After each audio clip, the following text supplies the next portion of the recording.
কিছু করার নাই মেয়া শব্দ হই না আইসুন নাকে শব্দ শব্দ হই না আইসুন নাকে ওর দেখছে খাই এলাইছি এন্দুরে। আসসালামু আলাইকুম রহমতুল্লাহি ওয়া বারাকাতু। তো এখন প্রায় বাজে 11টার কাছাকাছি। তো আসলাম, আইসা হচ্ছে মেশিনটা স্টার্ট দিলাম হচ্ছে টাইগার মুরগিকে খিলানোর জন্য। আমাদের এখানে হচ্ছে ট্রান্সমিটার যেটাকে বলে ওটা হচ্ছে ট্রান্সফরমার, ওটা হচ্ছে নষ্ট হয়েছে। তো 4-5 দিন আশা করতেছি কারেন্ট পাবো না। তো রাত্রে ভাবছি যে কিছুক্ষণ খেলে আসি। তো মাঝখানে আবার হচ্ছে টাইগার মুরগির আমি আওয়াজ পাইছি ঘর থেকেই, যেহেতু ঘর কাছেই। তো এখন আইসা বাতি দিয়া এগুলো হচ্ছে বাচ্চাকে হচ্ছে সরাই দিছি খাবার জন্য। দেখেন খাওয়ার জন্য কীরকম করতেছে।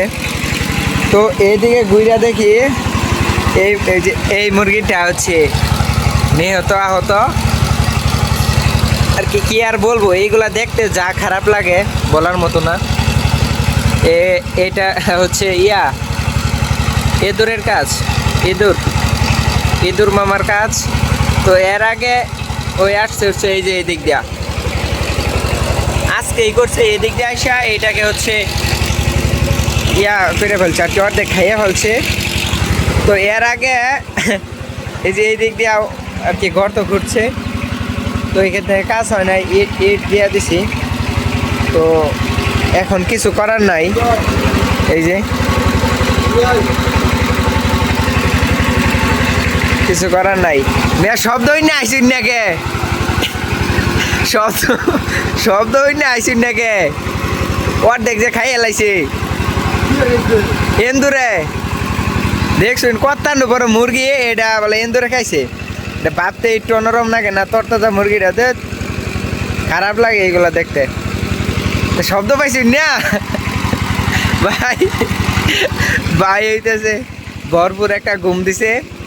তো ঘুমতে ডাইকে তুলছি, আমি স্টার্ট দিছি, তারপরে উঠতে চায় না। তো এখন উঠছে, মেশিনের শব্দ হয় না।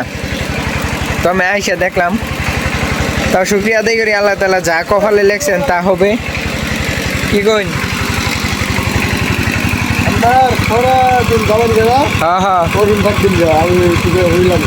আইনে হুনকে আমি যাম গাহ নাই।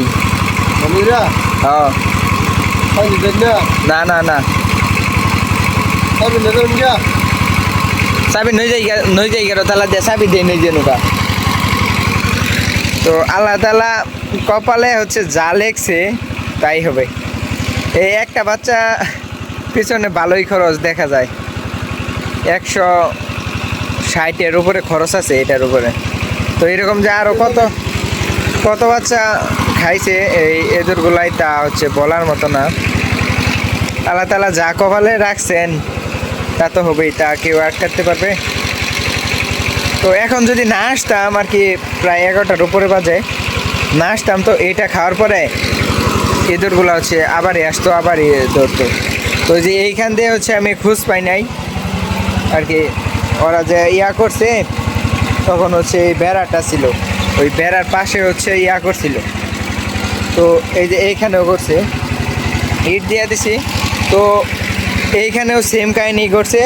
তখন আইসা দেখি যে অর্ধেকটাই না নিয়ে গেছে গাতার ভিতরে।